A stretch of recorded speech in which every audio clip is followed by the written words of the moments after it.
So, since it's that time, once again, to react to CinemaSins videos, and with the Oscars upon us, it's only fitting enough for the next two CinemaSins videos that I'm reacting to.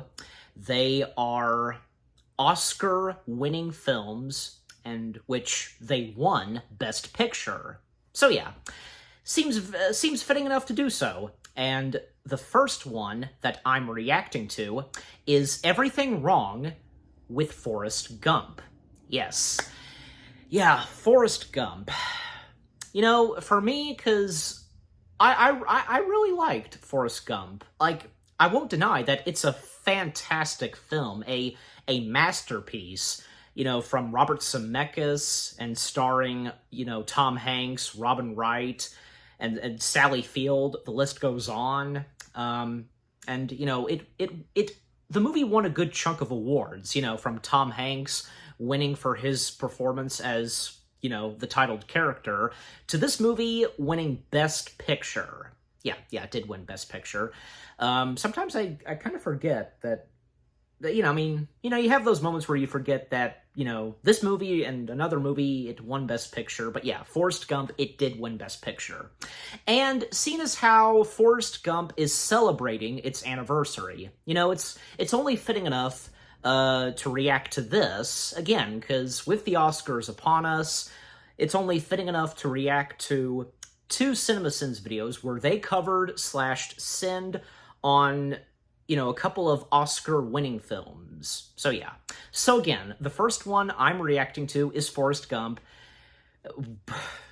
You know, who knows? You never know what to expect with the CinemaSins videos. If they're gonna remove, you know, maybe one or two sins, you know? I mean, I hope as though that they'll have some good things to say about Forrest Gump, because how can you not love a movie like Forrest Gump? I'm telling you, just, it's so good, so emotional, just the storytelling, everything about it. I'm telling you.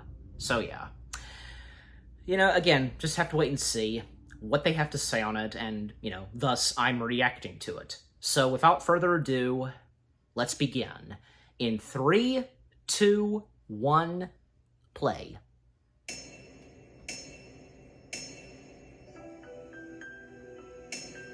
In 16 minutes or less. Right.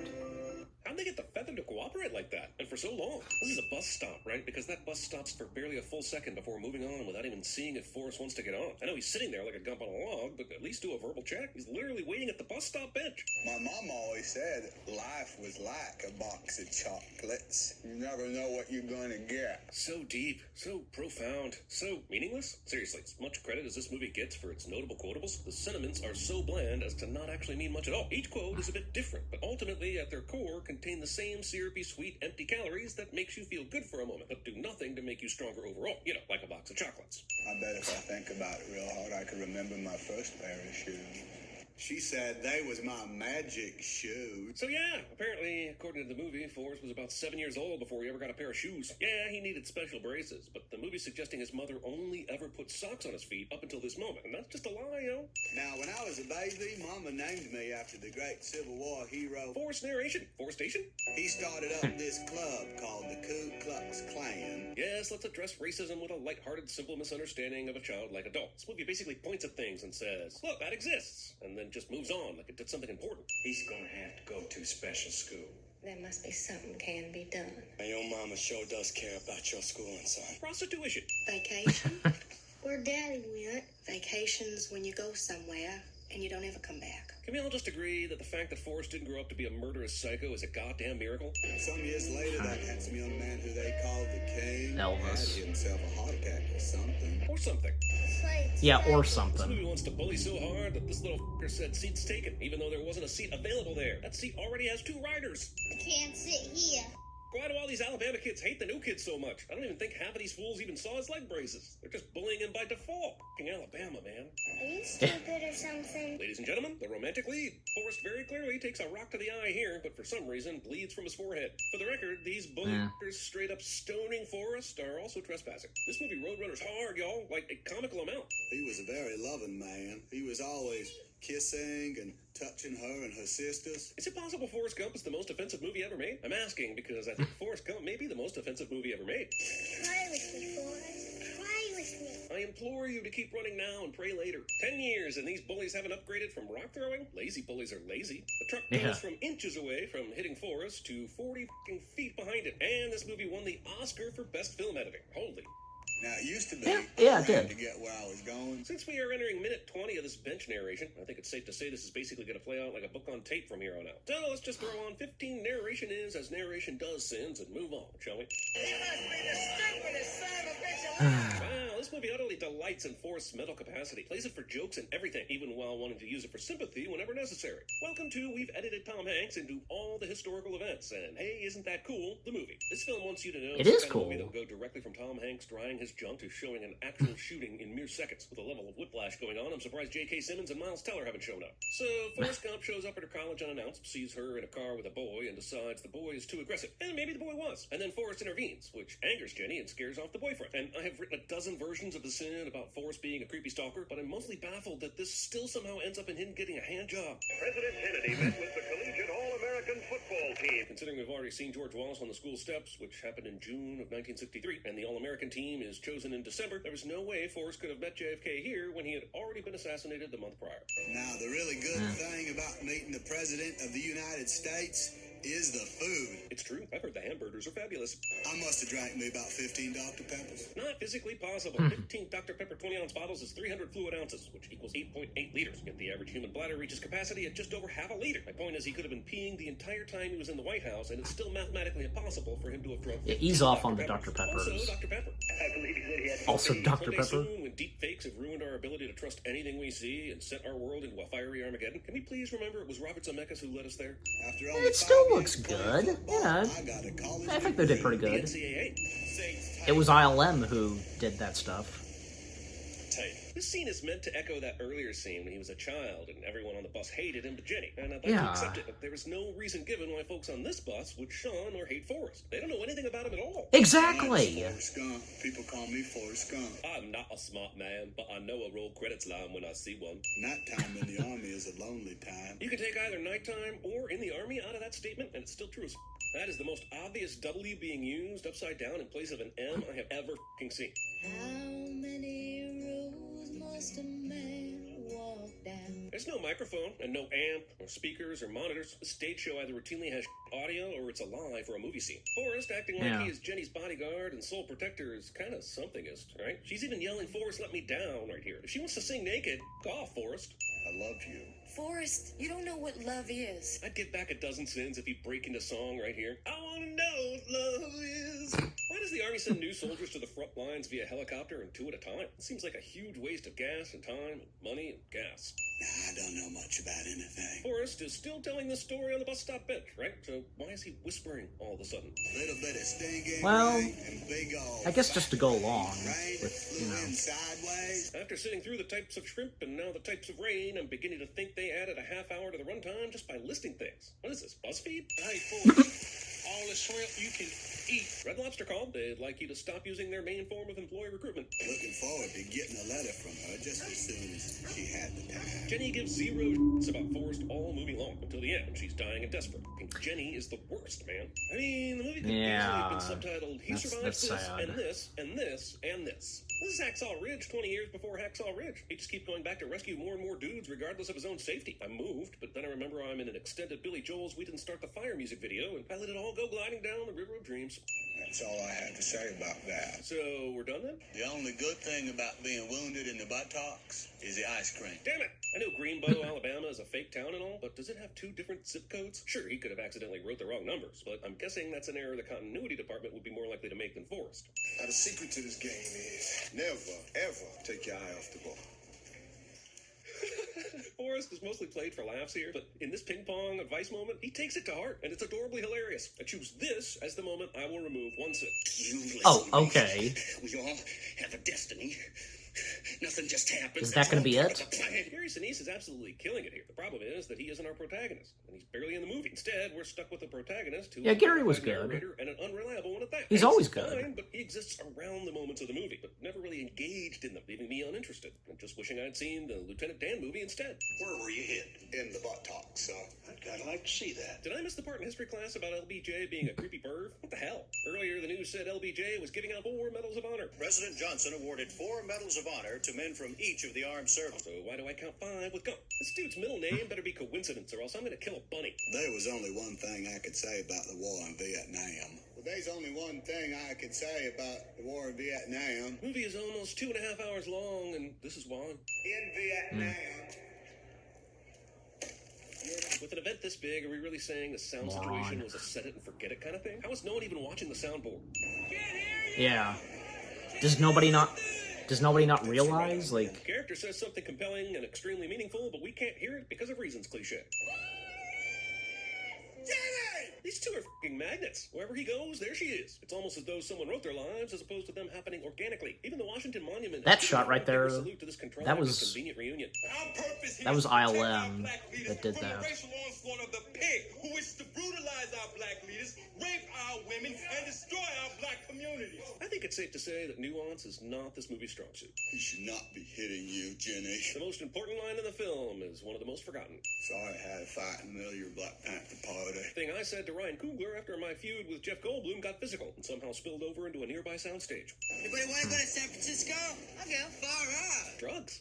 Forrest, we have very different lives, you know. Yep, he makes smart choices, and you keep f***ing up. Why are you True. so me? You're my girl. I'll always be your girl. Damn it, Jenny! You'd do more for his betterment by disappearing than continuing to show up every few years in super coincidental fashion to help keep his pipe dream of being with you alive. I got it just by doing what you told me to do. This is not true. Not in a literal way, and not even in a simplistic Forrest way. She told you to run away when there was danger, and you most certainly did not do that. In fact, it took 3 different people in the moment to tell you to run before you even started. Not to mention, you technically won the medal for saving the lives of members of your unit, and not actually for running away. But hey, gotta shoehorn in that running metaphor, right? Ping pong proceeds to propaganda proportions without properly petitioning participants' previous political positions. When I got home, I was a national celebrity, famouser even than Captain Kangaroo. For playing table tennis? Quick, name one great ping pong player in the history of mankind. Exactly. In the land of China, people hardly got nothing at all.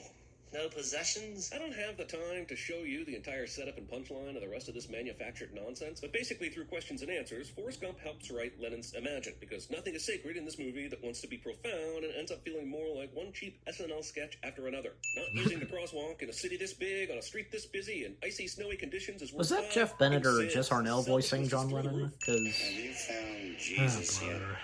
Knowing this movie, I'm sure we'll find out that the Sermon on the Mount was actually about how Christ appreciated all of Gump's attributes and wanted to pass them on. You can start all over. Everybody gets a second chance. Well, unless you're famous, then your chances are virtually unlimited.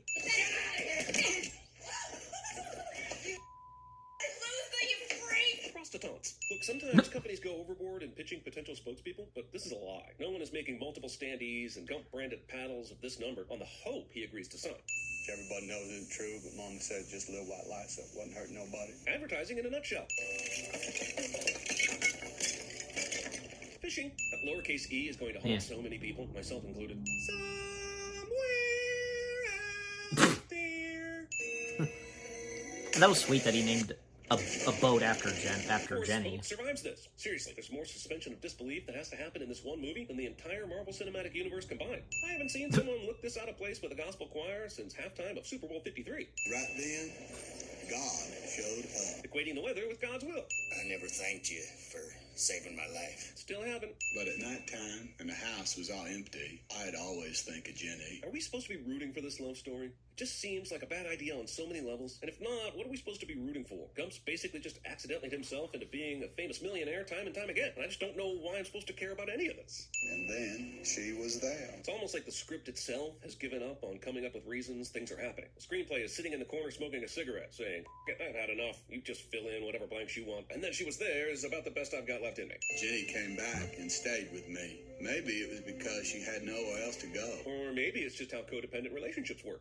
Sometimes, I guess there just aren't enough rocks. Like the rest of the movie, this line isn't half as deep as it wants you to think it is. It actually doesn't even make any sense. She told him she wouldn't marry him and hurt his feelings. Now, hours later, she's gonna sleep with him. Jenny is an awful human being in this movie. Oh, right, and then she leaves! I am never gonna be Team Jenny. Just Not running. blinded She by said so running, much, the theme of like... the movie, that automatically makes it super intelligent. I swear this movie is all chicken soup and no soul. And he just left his front door open, and no one squatted or looted or anything over the next however many years of him running. Probably the hardest to believe thing in this entire movie, honestly. For more than 2 years now, a man named Forrest Gump. As much press as Gump has gotten from his ping pong, Medal of Honor, shrimping business, and this run, is it really possible that he could sit on a public bench and not be recognized by someone at this point? This whole Forrest runs for a few years part is just worthless. Yeah, run Forrest run and all that, but there's no real point to this. He doesn't meet anyone. Is that Alan grow as a Cummings? person. They literally Looks like needed something for him to do for a few years I don't know. before he gets to Gump into Jenny again.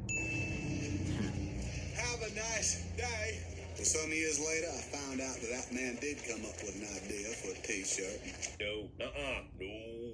Man, we've been through 4 presidents Yeah, since say the what you Watergate will. scene, and Gump hasn't aged a day. Fake newspaper article Yeah. headline accidentally sums up everything I've been thinking for the last 2 hours perfectly. Also, in Jenny's scrapbook of Forrest clippings, as she called them, there's an Inquirer headline, Go-Go Dancer says Forrest Gump made me his secret lover. And you will never convince me Jenny herself didn't give the interview that led to this story during a time when she needed cash, probably for drugs.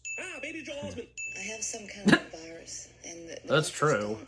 They don't know what it is. She means AIDS, right? This movie is just the kind of movie to maybe sort of want to make a reference to AIDS, but also wants to pull its punch so it doesn't offend. Kind of like how they never want to talk about Forrest's actual diagnosis or condition. It's just slow, stupid, not smart. Let the audience draw their own conclusions.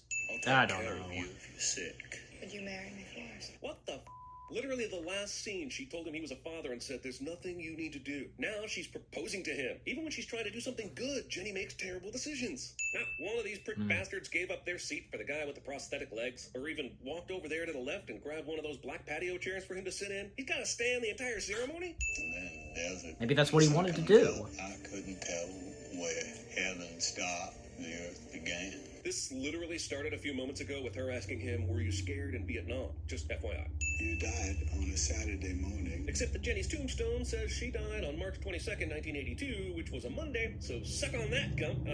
Sorry for your loss. I had you placed here under a tree. I didn't get any kind of cemetery permits or nothing. I make sure he combs his hair, brushes his teeth every day. If this movie were made today, it would be about some snooty aunt trying to take custody of the child away from Gump, and him having to get a scrappy lawyer to go to court, and the bitchy aunt's lawyer would ask, do you seriously think you are fit to be that child's father? Kind of, Gump I would guess. probably respond, no, ma'am, I am that child's father. You're so smart, Jenny. Is he crying? Are you crying? There's no crying in Gumball. Seriously, this is basically the only emotion we've seen from Forrest the entire movie. But why now? Sure, Jenny died, but so did his mom and most of his military unit. Why is he suddenly an emotional being when for the last 2 hours and 10 minutes he's basically been the emotional equivalent of a parking meter? I don't know if we each have a destiny or if we're all just floating around accidental like on a breeze. Maybe it's both. Great, so the movie's big message is ultimately a double negative. Everyone has a destiny, and also no one does. The end.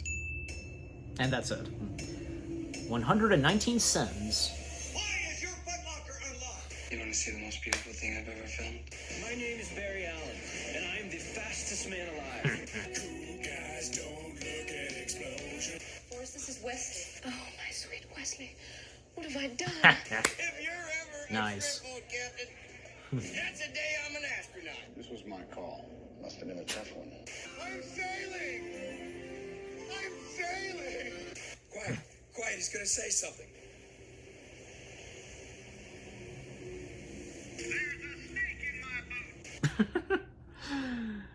Okay. Alright, so that was Everything Wrong with Forrest Gump in 16 minutes or less. I was thinking at one point, early on, like, I was expecting a Full Metal Jacket joke. And sure enough, there was in the sentence. And with the after credits / audio outtakes, they were good. Like, the obvious ones from, say, The Flash, The Princess Bride, Toy Story, yeah, Apollo 13, yeah, Apollo 13. A couple of others, clearly they were audio clips from other films like that Tom Hanks did, and Gary, what's his last name, that he did, so, yeah. I feel like I should know that audio, where you go, I'm sailing, that one. I feel like I think I might have heard that before, but I can't remember as of right now, so. But yeah, what CinemaSins had to say on Forrest Gump, yeah, like, it seems like to me, I think I'm on the same level as they are, like, about Jenny, because one thing I forgot to mention before I started this, before I started the video, it's so depressing with what's going on with the character of Jenny. Like, she should have known from the beginning that, she just has to be with Forrest instead of her doing all these other, instead of her, what she does, throughout the film. If you get my point. I'm sure you guys would agree too. Like, Jenny, what were you thinking? And you were too late. And for me, it's kind of, I don't know, because I do find that sad. I'm sure you guys would too. And like I said, I'm pretty sure that, yeah, it seems like CinemaSins, from what they said about Jenny, yeah, so, and the number of sins that they send, golly, like, could they not once removed more than just one sin? Because, yeah, you saw it. They removed one sin where he was keeping his eye on the ping pong ball. Like, And like I said, I think the visual effects that were done in this movie, like ILM, Industrial Light and Magic, what they did for Forrest Gump, with inserting Tom Hanks as Forrest Gump with, say, JFK, the other president, and John Lennon, they were pretty good shots. And CinemaSins did not, and well, the narrator, that is, didn't say anything else on, the fact that, at the beginning of this film, Elvis made an appearance, not the actual Elvis, but, a body stand-in, like, to look like Elvis, like, we don't really see the face, and Kurt Russell did the voice of Elvis, and seeing as how Kurt Russell had previously played Elvis in a late 1970s Elvis biopic film, yeah, and Kurt Russell knew Elvis himself. In fact, he was in a movie with Elvis when he was just a little boy. He kicked Elvis in the shin, if you know all about that. And some of the others, like JFK, John Lennon, I think JFK was voiced by Jeff Bergman. I think that's who it was. One of the voices of Bugs Bunny and Daffy. I'm pretty sure it was Jeff. And as for John Lennon, it sounded like it was either Jeff Bennett or Jess Harnell, because Jeff Bennett and Jess Harnell, they're really good at doing voice impressions of the Beatles. Not to mention, because with the Jungle Book 2, the Disney Toons film, the direct-to-DVD Disney DVD sequel on DVD, however you want to put it, they did the voices of the vultures, and, well, because the vultures in the Jungle Book, they kind of resemble and act and talk like the Beatles, because, they're British. So anyways, CinemaSins on Forrest Gump, they didn't say that much on Forrest's mother. Getting tongue-tied. Because it was a sad moment when, his mother was dying, and, yeah. And, especially because with so many emotional moments in this movie, and especially, like, at the end of the movie where Forrest is sending off his son, Forrest Gump Jr., to school, and, telling his son that he loves him, and, he says, I love you too. Yeah, very touching. And like at the start of this movie, and at the end, that white feather, because at the beginning, it was flying down, and then at the end, it was flying up. Yeah, a great way to end the film right there. And like I said, well, yeah, this movie, it totally deserved, all those Oscars it won for, for best visual effects, for best acting, and, for best picture. I think, yeah, it did win a couple of others, but I can't remember as of right now. But yeah, like I said, you know, it totally deserved those Oscars that it won, and, you know, especially, it rightfully so won Best Picture. So yeah, but overall, what CinemaSins had to say on Forrest Gump in 16 minutes or less, yeah, I agree with some that they've had to say, but what else they've had to say, I would kind of disagree. Like, I don't see what the problem was. Like, again, how Forrest was the one that came up with the idea of the smiley face, you know, because when he wiped his face off that shirt, you know, come on, like, what's wrong with that? I mean, it's fiction, so, you know, it's a nice little twist or something like that. You know what I mean? But yeah. Everything wrong with Forrest Gump in 16 minutes or less. Not bad. Some that I agree with, some that I don't. And like I've said before, the CinemaSins videos, they are for laughs and for our entertainment. So what about you guys? What did you think of the video itself? What CinemaSins had to say on Forrest Gump? And, you know, have you seen Forrest Gump? Is it one of your top favorite movies? You know, did you get teary-eyed at anything that was going on in the movie? Yeah. And, you know, what did you think of my reaction? Leave comments and give this reaction video a like, as always. And so, with all that being said, thank you very much for watching. I hope you guys enjoyed my reaction to everything wrong with Forrest Gump in 16 minutes or less. More reaction videos are on the way. They're going to be awesome. Keep looking forward, and I'll see you guys in the next video / reaction. Take care, and peace out. Life is like a box of chocolates. Had to do my Forrest Gump impression.